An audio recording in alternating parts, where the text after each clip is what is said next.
Hello, so I'm recording this video to show the workflow of bringing over the textures from Substance Painter over to Cinema 4D. I'm going to both do the standard PBR workflow as well as the Redshift workflow.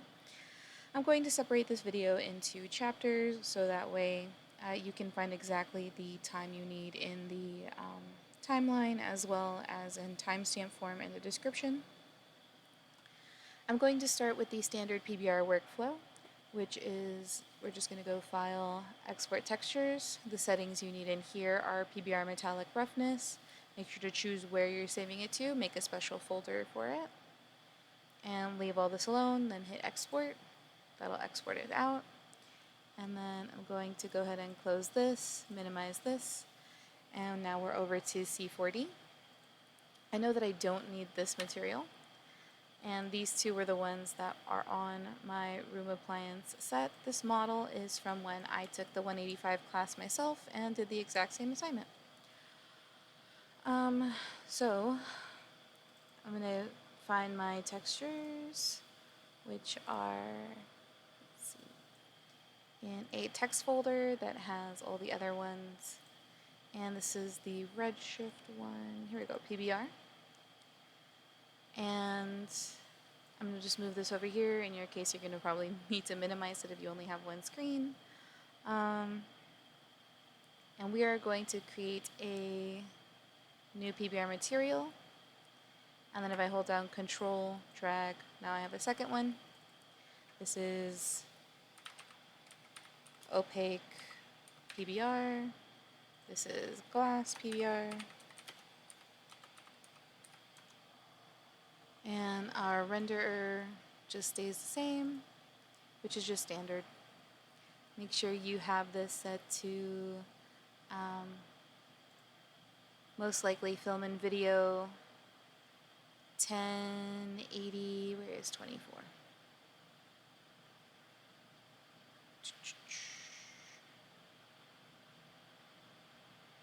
HDTV 1080 24, that's the one you want, because that'll get you 1920, 1080, 24 frames per second. And I'm going to go ahead and close it out.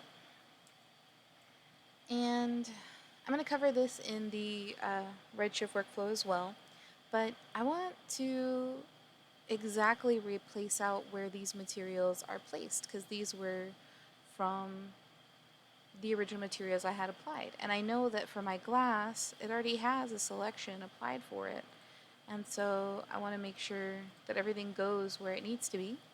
So what I'm going to do is if I hold down Alt, click on the one I want to be placed, and then hover over the one that I wanted to replace out, you'll see that it outlines it with a white box. And so once it's outlined, let go, and that replaces it out. And I'll do this one more time with the glass. So hold down Alt or Option on a Mac, click, drag, release. And now it's replaced out. Alright, so now to start with I'm going to start with the glass. So for our glass material, what PBR does is it gives us a diffuse for the color, reflection for, the reflections. And so we're going to start by, I'm going to give some room. So I'm going to just place that there and place this here. So that way I know that I at least got half the screen. And then I'm going to come over to layer color, because this is whatever color is being displayed, and place this in the glass layer color texture. If I hit yes, this creates a text folder that is in the same location as the save location for the Cinema 4D file or FBX file. And then I'm going to come over to reflections, and I'm going to open up the roughness. So this little caret, I'm going to twirl it out. And I'm going to then place my glass. So this is for the opaque, and this is for the glass. So when you export it out, it gives you double the amount if you have two texture sets.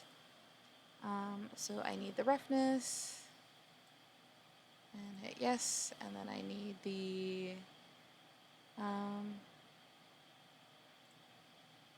no, this is for dielectric, and I'm going to change this to glass, because I know this is for a glass material, and this is in the layer Fresnel. And then now, I need to make my glass transparent. So of these channels, I believe transparency is going to be exactly what I need. Now the thing about this is that it looks very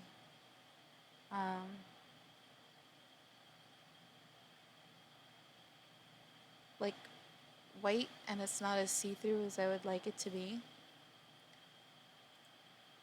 So I need to find out.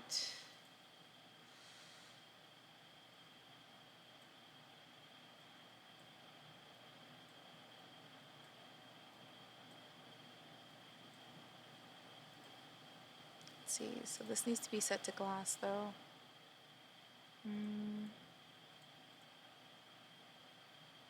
I do want internal reflections.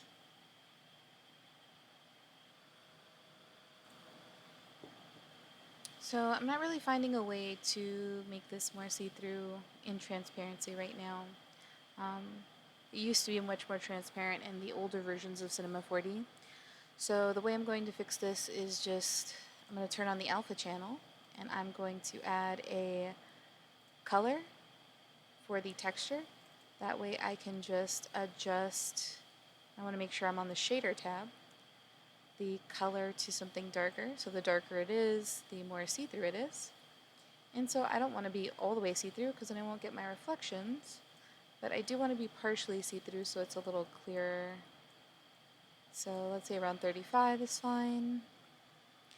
And let's check out what our glass looks like right now. So we're looking pretty see-through, but you know, I don't have anything to reflect my light, so I'm going to make a sky object, and then I need a HDRI from the asset browser, and I'm going to choose one that's not super bright, and we need to download it first, and then I could apply it directly to my sky if I wanted. Give it a moment to load in.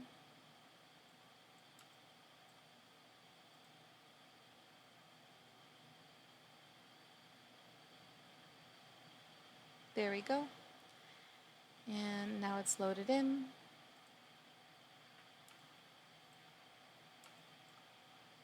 But I don't want it to really be visible in my actual camera. So what I can do is if I hit Shift C, I can type in compositing, and I want the compositing tag. And in the compositing tag, I would like to tell it that I do not want it to be seen by the camera, so I need to check that off. And I'll still get those reflections and refractions, but I will not get it in the camera. So next, I'm going to go ahead and stretch out the sides so that way I can see what's going on here. Let's go ahead and minimize the content browser. And if you press and hold here, you can find the interactive render region so that you can get some of that.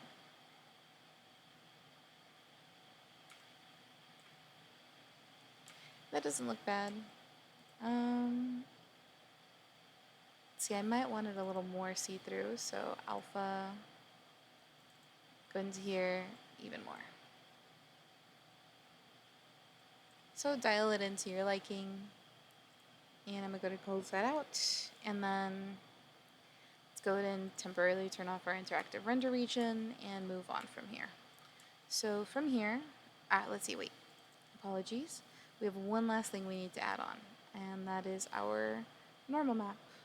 So we are going to go to the normal, turn that on, and I'm going to put in that glass normal texture, hit yes, and tangent is exactly what we want, so we're good. Okay, so that's set. All right, now over to the opaque PBR, and for those of you who are having trouble with getting the metal to show as not white, Um, this, I hope, will be able to help. Um,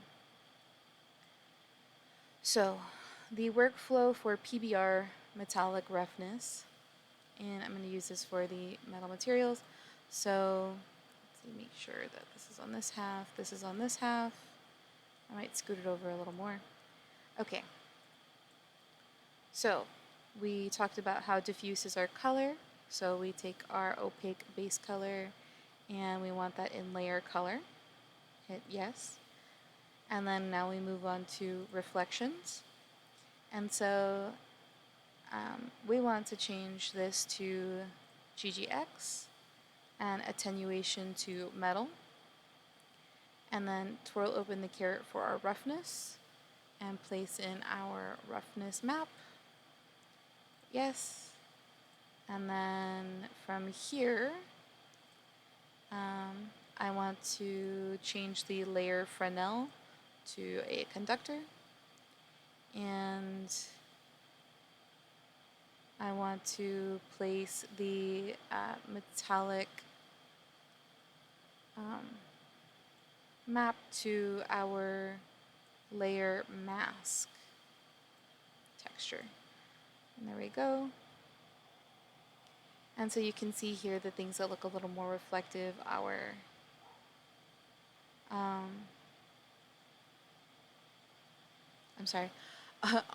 the pieces of the map that are white. And so now I can go ahead and minimize that. And we're getting close, taking a good look at that. And so we'll keep working on. So the next part to work on is, of course, our normal map. So we can place our normal map in there. Okay, yep. And in my case, I have an emission, meaning that my numbers on my stove glow. And so to make them glow, we need the luminance channel. And so I'm going to place my glass emission, or my opaque emission, sorry, to the luminance channel and hit yes. And so that will apply the luminance only to my numbers.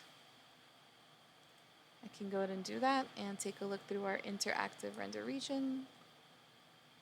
I've got my nice glowing numbers. My metal objects are nice and shiny.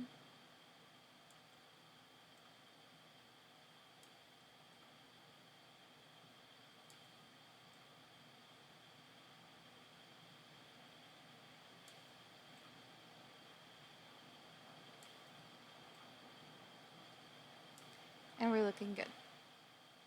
Okay.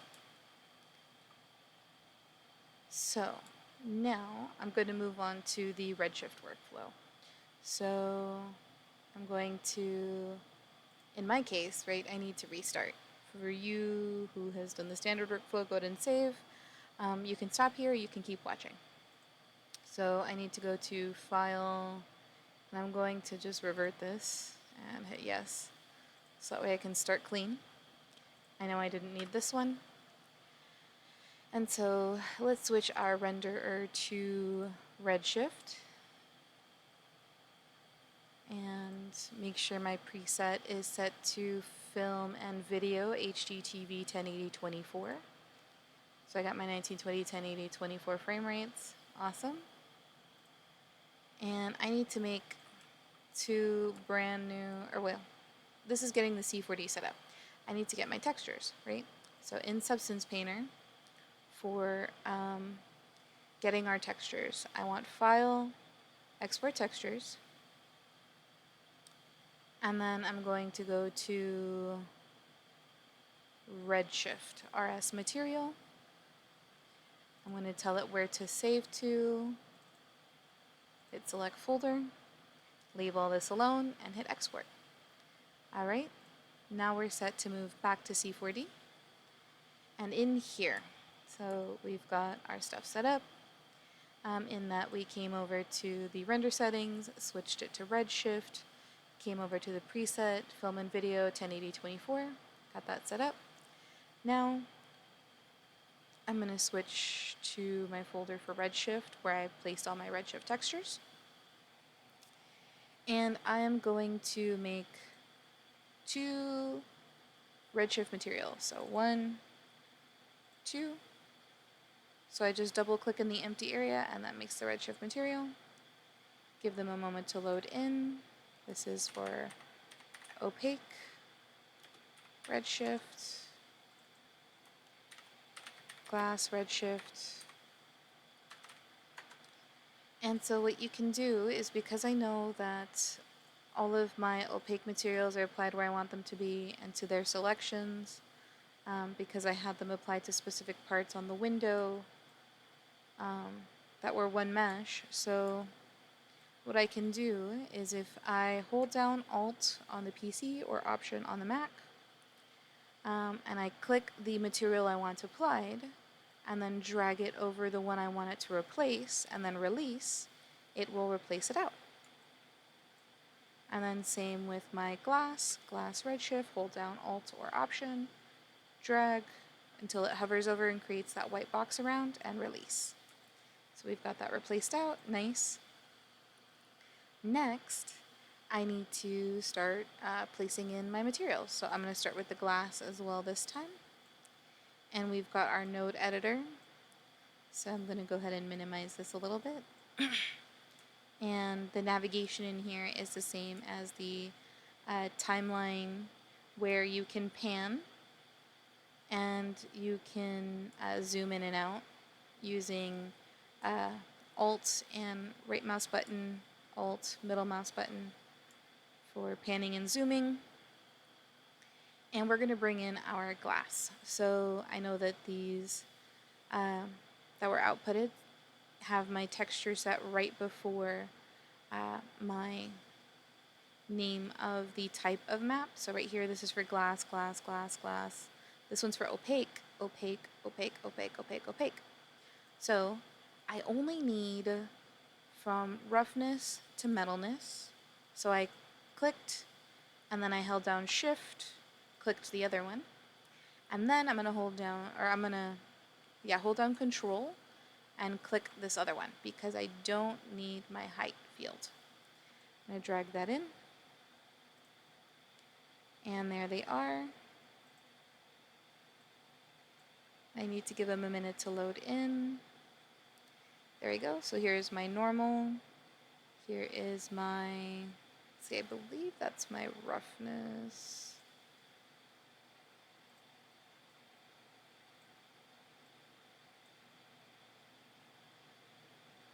And now that I brought those in, I'm going to go ahead and maximize this so that way I can see my attributes panel.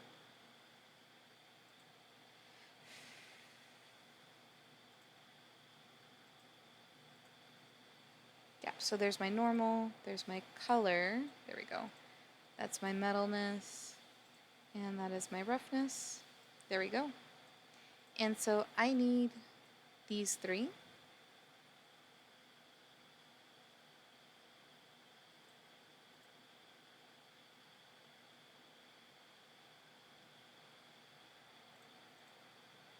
There we go. I need these 3 to have the color space. So I've selected all 3. Color space, change auto to file IO raw. And then I'm going to double click on an empty space, and that'll pull up the content browser to add in a node.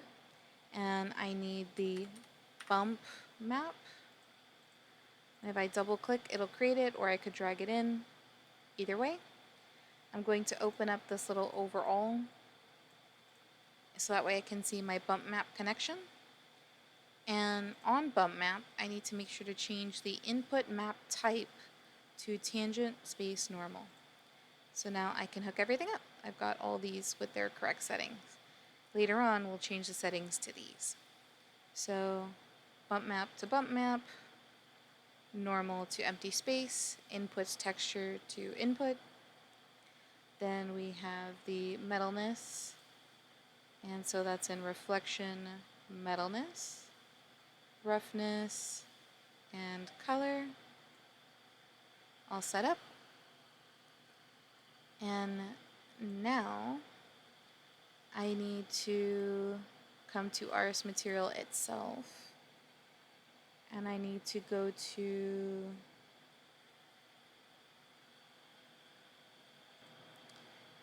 to overall, and I need to tell it to be less opacity.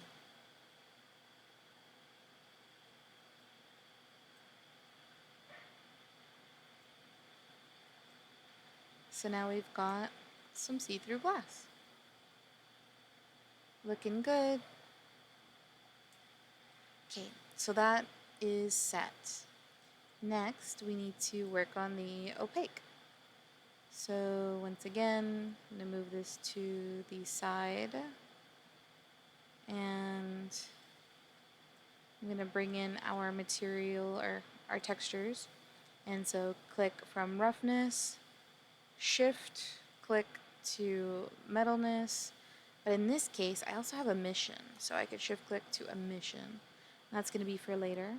And then control click my color so that I've got this and I skip that one.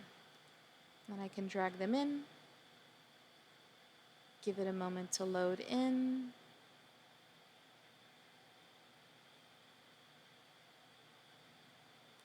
And then I can start arranging them.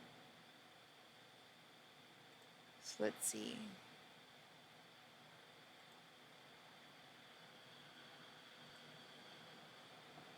I've got my normal map. This is for emission. So I'm just scrolling to zoom in and out as well. That's another way of doing it. This is my color. This is my roughness. This is my metalness. So I like it to be color, roughness, in that order, because color is the only one you do not want to make raw. So make sure, do not change the color space of the color. Leave it alone. You just want to change these three, or these, well, technically, in this case it's 4 because we have the emission. We'll come to color space, change auto, file IO, raw. And remember, this is for the emission, normal, metalness, and roughness only. Do not change the color. Okay, open up our overall, double click on an empty space, type in bump for bump map, double click to create, and now we can start setting things up. So I'm going to drag this into the empty spot, input texture input, and I remembered I need to change my bump map to tangent space normal. There we go, and set that up there. And now we need to put our metalness, empty space, reflection, metalness, roughness, color, all set up. But now we have our emission channel, so empty space, overall, emission. Okay, so I gotta give that a moment to load in. There we go. So, our metalness does not quite look metal. Even in my case, it looks black. So, how do we make our metal look metal?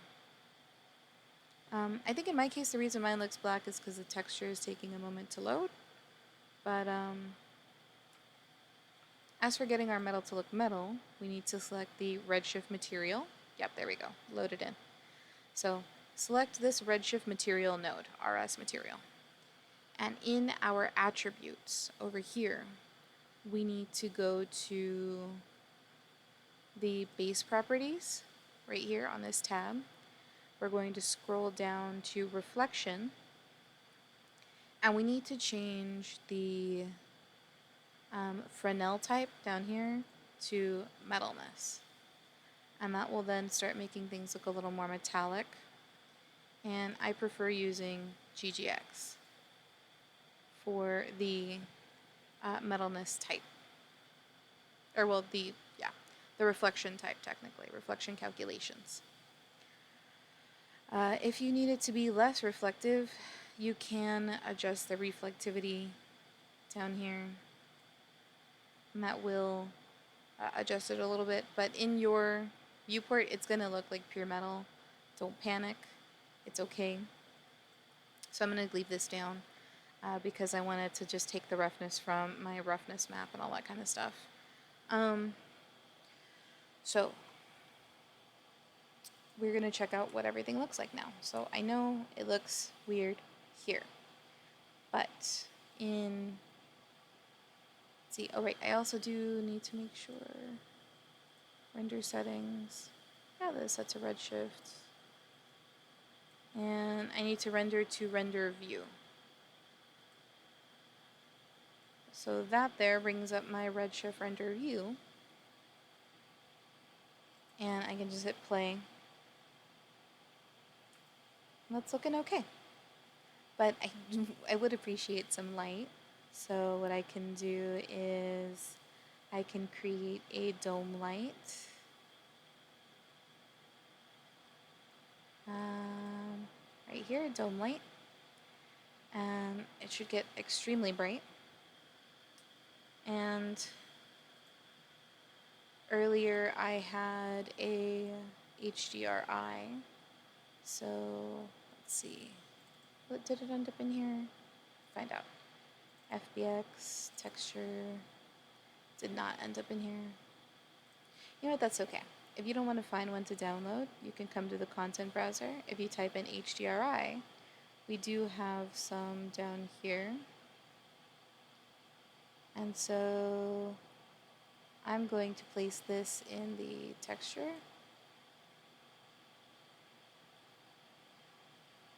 It doesn't seem to like the one that it has there.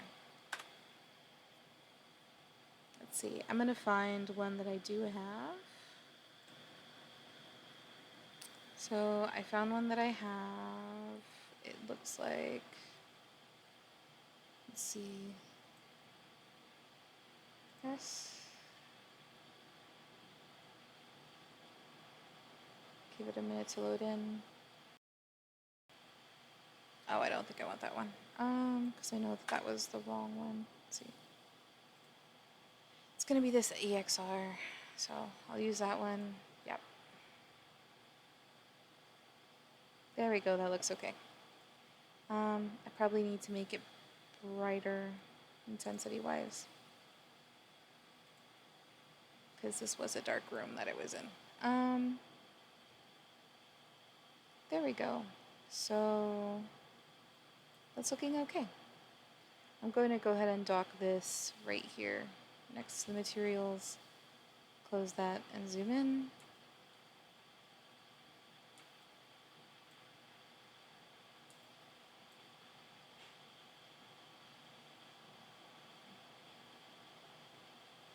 And it looks like we're getting all the right reflections in all the right places.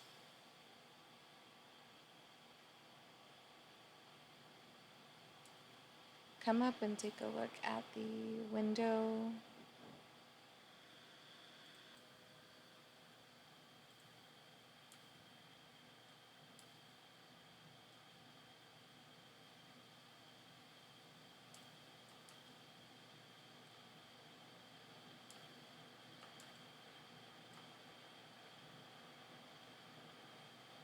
Yeah, we're looking good.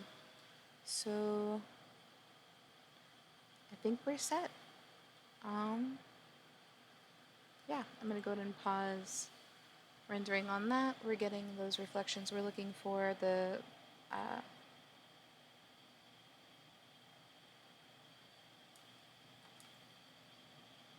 I know it looks a little odd in the perspective view, but at least in the render view, we're getting the proper reflections. Alrighty, thank you guys, and have a beautiful day. If you have any questions, please feel free to reach out to me on the Slack. Bye.